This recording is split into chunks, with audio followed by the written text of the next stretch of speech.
बेखेवनाय हाबाफारि लानाय जादों। बिथांनि जोनोम गामिया दुमका, दा मुसुखाखौ दोनदों नैबे 2 नं गसाइगाव जे पालपारा बे गामियाव बिथांनि मुसुखाखौ दोनो, स्टेचुखौ दोनो। जे 60 समष्टि जायोब्ला प्रमद बर'खौ 10 बार खुलुमगोन होननानै मानगोनां रायजोफोर, गोदो गोदाय बड'फा उपेन्द्रनाथ ब्रह्म बै समनि दैदेनगिरिफ्रा बुंदोंमोन जे जोंनि रायजोआ संकसनिफ्राय सदिया जानांगोन। दाख्लै 2020 नि सुक्तियाव बियो गहपुरसिम जोङो गामि सोजानो नायो, गामिया सोजाबाय, बिनि खामानिया जागायजेनबाय। नाथाय बे जानायनि सिगाङाव बिथांमोना बुंदोंमोन गामि मोनसे सोनो हायोब्ला जों राजखान्थि गारगोन, उमुक गारगोन, थुमुक गारगोन, गोबाङानो बुंदोंमोन। नाथाय दिनै गामिया हाबबाय, बिसोर जेबो बुंनो हायाखिसै।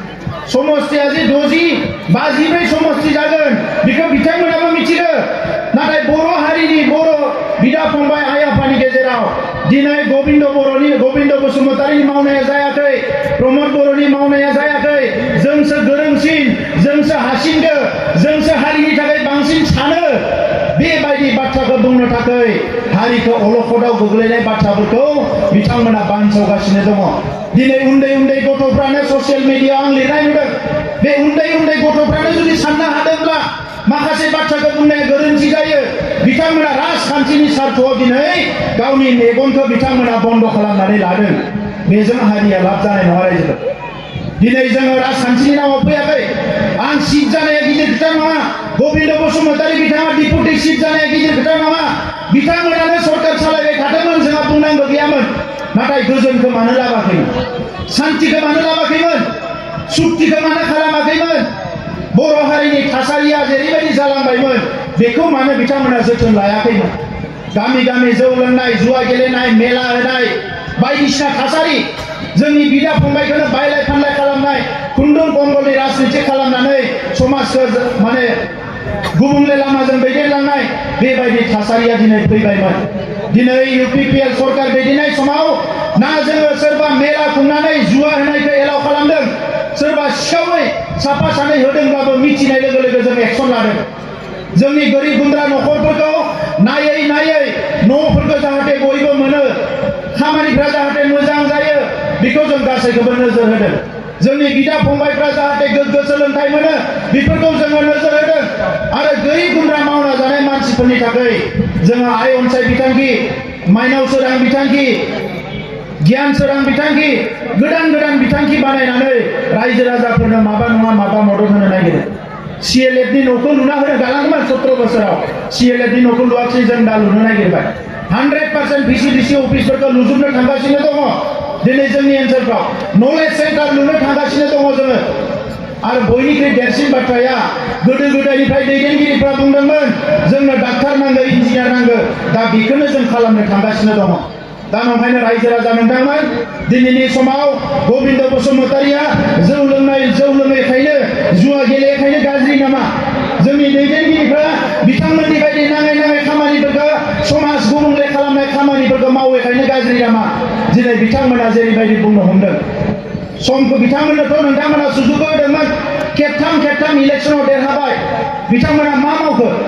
दिनै उदालगुरि जिल्लायाव मा मा लुनानै गालांनो हाखो? दिनै रायजो राजाफ्रा बयबो मिथिगौ।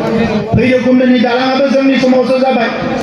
दिनै इउनिभार्सिटि जागोन, गोबां फसंथान जागोन उदालगुरियाव। बे फसंथानफोरा दिनै UPPL नि समाव गायसनजागोन। दा नंखायनो रायजोफोर गोनो गोथो जानो नाङा। नैबे लकसभायाव NDA गभर्नमेन्टआनो फैफिनगोन, जों NDA आव दङ।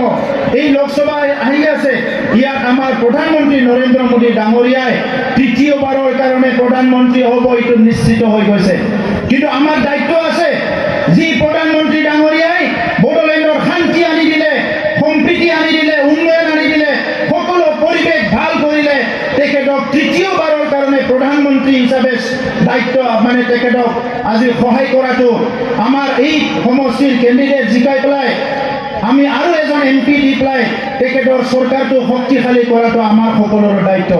সেইকাৰণে আপোনালোকক অনুৰোধ কৰিছোঁ যে আজি BJPয়ে তেখেতসকলৰ মিটিং কৰি আছে, UPPLে আমি মিটিং কৰি আছো। জানুৱাৰী মাহৰ পৰা আমাৰ একেলগে মিটিং হ'ব, আলোচনা বিলোচনা হৈ আছে।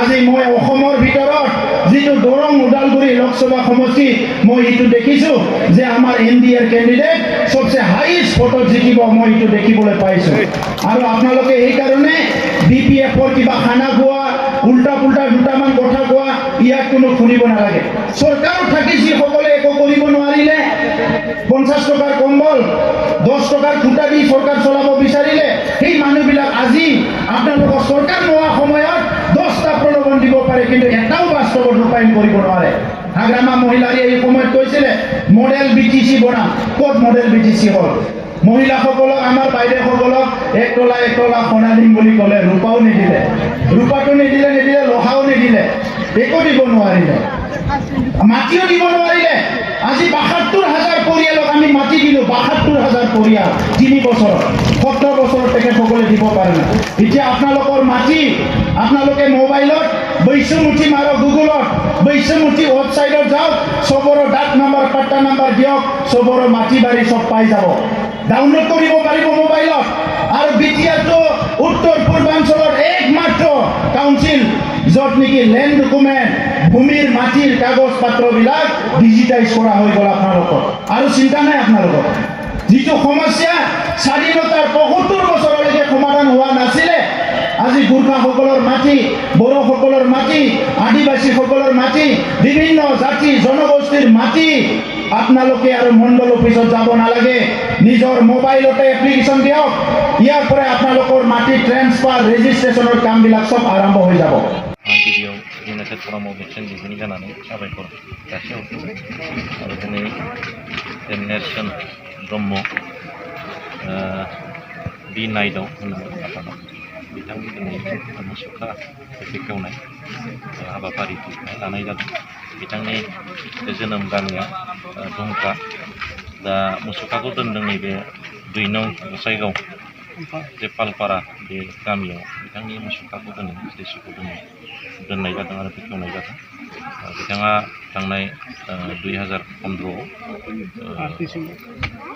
8 डिसेम्बराव बिथाङा दिनै रौनिया हान्जाजों गावथारजादों बिनिनो दिनै न'खरनि जे बिमा बिफा आदै मादैमोनहा बिथांनि जे मुसुखाखौ दिनै खस्थ' खालामनानै मोनसे नेरसोन हिसाबै इयुनाव दोनलांनो थाखाय दिनै बानायनानै दोननाय जादों आरो बेवहाय इउनाइटेड फराम अफ एक्सन DP हिसाबै बिथाङा हांख्रायनानै लाबोदों जोंखौ दा बेवहाय जोङो दिनै बाहागो लानानै बिथांनि मुसुखाखौ बेखेवनानै होफैनाय जादों बेवहाय जोङो बिनि गेजेरजों दिनैनि जे मुसुखा बेखेवनायनि गेजेरजों जों मोनसे रायजो राजानिसिम जोङो मेसेज होनो बेखौनो सानदोंदि जे जों दिनै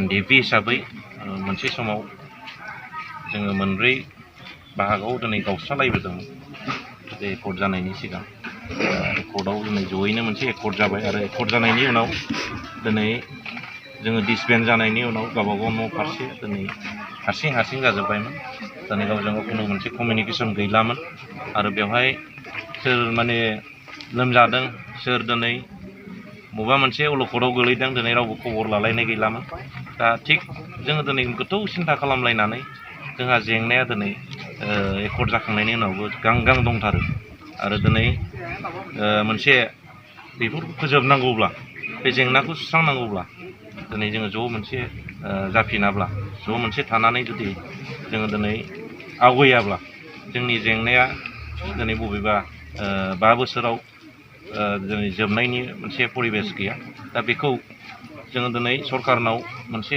जिनिसखौ नायबोबाय थादों जे एकर्ड जाखांनायनि उनाव दिनै 3 बोसोर बा 4 बोसोर जाबाय एकर्डआ दा बेवहाय समग्र जोंनि जेंनाफ्रा दिनै जेंना हिसाबैनो थाबाय थादों दा बेखौ सुस्रांनांगौब्ला दिनै प्रेसार होनांगौब्ला जों हारसिं हाला बा सोरबा दिनै फेक्सन वाइसआव थाङोब्लाथ' जों दिनै जेबो मुलाम्फा जानाय नङा गनायजानाय नङा बेनिखायनो जोंनि गासै दैदेनगिरिफ्रा सिन्था खालामनानै इउनाइटेड फराम अफ एक्सन DP दानायनि गेजेरजों मोनसे दिनै सिनायथि मोनफिनदों जोंनि सेंग्राफ्राबो दिनै मोनसे खाबु मोनदों गावजों गाव खबर लालायनो दा इउनाइटेड फराम अफ एक्सन DP दानायनि उनाव जों मोनसे मोजां परिबेस जों दिनै मोनदों आरो जोंनि जेंनाखौ दिनै बुंनो थाखाय दिनै गोजौ लेभेलसिम जों थांनो हादों दिनै दिल्लीसिमबो जों थांनो हानाय मोनसे जोंहा माबा फैदों आरो दिनै गोबां जोंनि दैदेनगिरिफोरजों मोनसे प्लेटफर्मनि गेजेरजोंनो जों सावरायनो खाबु मोनबाय थादों आरो एसेब्लाबो जोंनि जेंनाखौ बुंनायाव खोनासंनो बायध'था जादों दा रायजो राजाफोरनिसिम आं बेखिनिखौनो मिथिहोबाय जोङो इउनाइटेड फराम अफ एक्स एनडिपिआ दिनै मोनसे इन्डिपेन्डेन्ट मोनसे अर्गेनाइजेसन बा प्लेटफर्म दा बेहाय जोङो सोरनिबा मोनसे बाइन्डिंआव जोङो दिनै गैया दा जोंनि जेंनाखौ जों सुस्रांनो थाखाय जोंनि जेंनाखौ दिनै फोजोबनो फेसार होनो थाखाय जों दिनै इउनाइटेड फराम अफ एक्स एनडिपिखौ दानाय जादों।